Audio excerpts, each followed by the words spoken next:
아름다운 인생 마무리, 현실을 딛고 내면을 치유하며 빛으로 나아가는 100세 시대의 여정입니다. 석양을 맞이하는 5가지 시선이 있다고 하지요. 당신은 마지막 순간 사랑하는 이들에게 어떤 모습을 남기시겠습니까? 한 유형은 부정입니다. 절대로 안 죽어 죽음을 받아들이지 못하는 절망이지요. 두 번째는 원망입니다. 난 억울해. 누군가를 탓하며 분노 속에 떠나는 삶이지요. 세 번째는 타협입니다. 한 번만 살려주세요. 재산의 절반을 주겠다며 매달리는 두려움이지요. 네 번째는 침묵입니다. 충격 속에 아무 말도 소망도 없이 맞이하는 끝입니다. 마지막 5번째는 여유와 수용입니다. 담대하게 맞이하는 평안이지요. 나 이제 가도 좋아요. 최선을 다했으니까. 인생은 짧고 노후는 길다고 하지요. 바로 100세 시대의 현실인 겁니다. 인생 35세부터 60세까지가 일반적으로 경제활동의 시간이지요. 60세가 되면 대부분의 사람들은 은퇴하게 됩니다. 은퇴 후에 100세까지 산다고 가정했을 때 40년의 공백이 있고, 이 시기는 바로 소득 절벽의 시기이지요. 월 최소 100만 원 가지고 생활한다고 하더라도 40년을 버티려고 하면 4억 6천만 원이 필요하다고 합니다. 월 200만 원이 생활할 때 필요하다고 하면, 다시 말하면 9억 6천만 원이 필요한 거지요.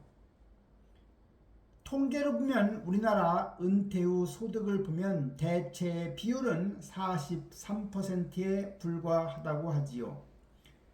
그래서 막연한 재테크가 아닌 나만의 명확한 재무 설계가 생존을 결정하는 겁니다.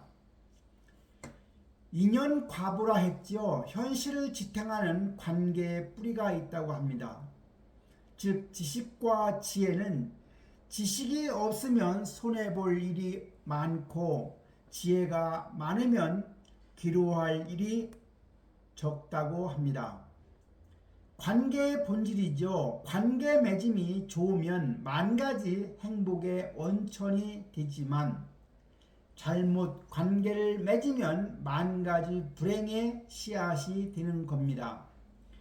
현대 사회의 고독을 치유하는 첫 걸음인 겁니다. 나가 있고, 그 다음에 가족이 있고, 그리고 사회가 있고, 국가와 글로벌이 있지요. 경제적 안전판 구축은 30대 30을 이해해야 합니다. 수입과 지출의 단순화이지요. 부부 중 관리 능력이 뛰어난 사람이 결국은 전담하는 것이 좋습니다. 고정비입니다. 숨만 쉬어도 나가는 돈이 있죠. 철저한 통제가 필요합니다. 두 번째는 저축입니다. 돈이 지나가는 길목이지요. 적립식 펀드를 한다거나 ELS 등 실제 수익률 방어가 훨씬 중요합니다. 세 번째는 변동비입니다. 유연한 생활 자금이 해당이 되지요. 노후 생활의 3단계 방어막은 최소 생활비는 적어도 150은 있어야 하고, 평균 생활비는 월 300은 있어야 하고, 여유 있는 생활비라 함은 500은 있어야 합니다. 그래서 종신연금과 평생연금으로 보충해야지요. 은퇴 후에 5대 무협이라 함은 창업하는 거, 또 사기를 당하는 거, 이혼하는 거, 자식 리스크, 빈곤 등이 해당되지요. 내면의 치유입니다. 먹구름을 빛으로 바꾸는 자기 구원이라 하겠습니다. 내 마음 속에는 폭발하려는 먹구름이 있어 글을 쓴다고 하는 사람도 있죠. 내면의 비정상과 상처에 의미를 부여하는 순간 예술이 되는 겁니다. 먹구름은 결핍과 컴플렉스입니다. 무의식 속에 쌓인 한과 억눌린 결핍의 덩어리, 세상에 애치고 싶은 응어리지요. 그래서 이를 글쓰기로 해결합니다. 즉 본질을 마주하는 행위라 할 수 있습니다. 즉 타인을 위해서가 아닌 오직 스스로 외로움을 달래고 구원하기 위한 기록이 되는 거지요.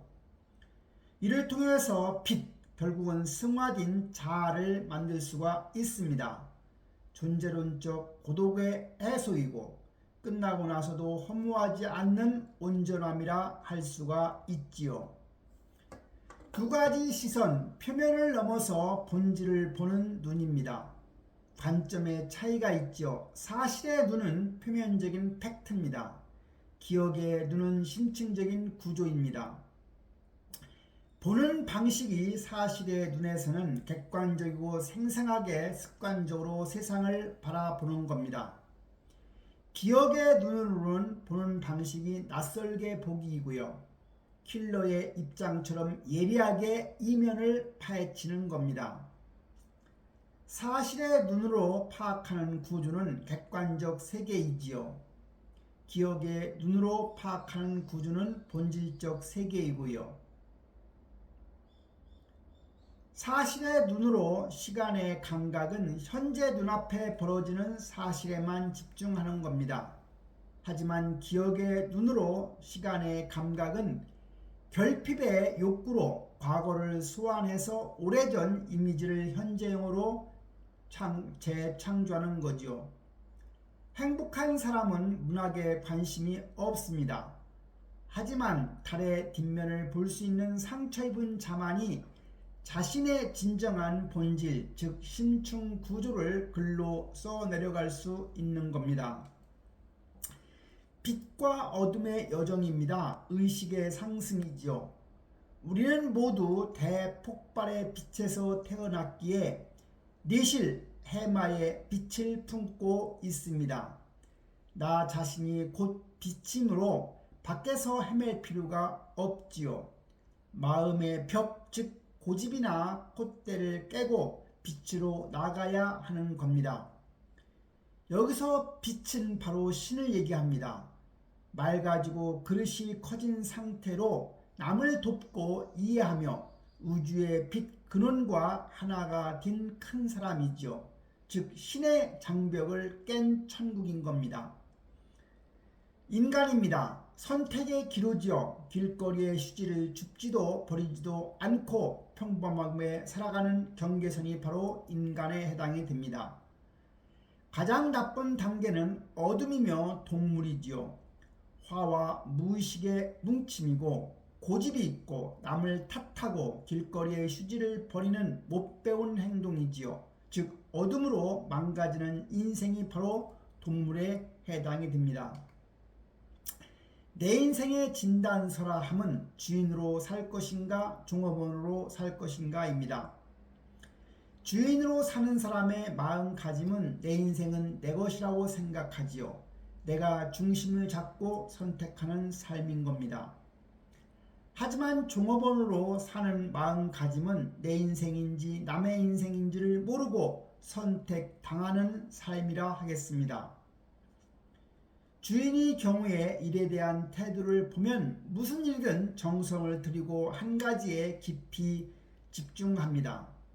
하지만 종업원의 경우는 일에 대한 태도가 겉모양 내기에 바쁘고 얕게 여러 개를 벌려놓지요.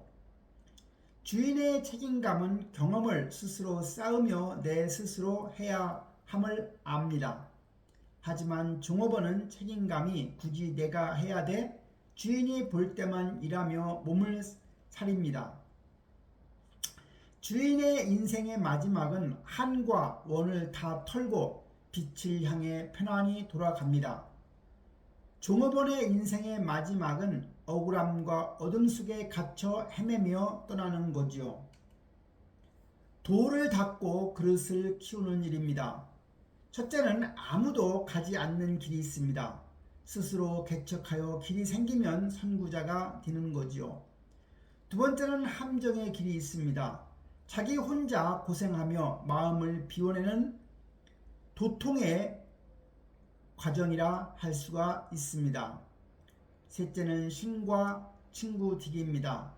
인간이 깨끗하게 살면 장벽이 무너지고 신과 같은 큰 그릇이 되는 겁니다.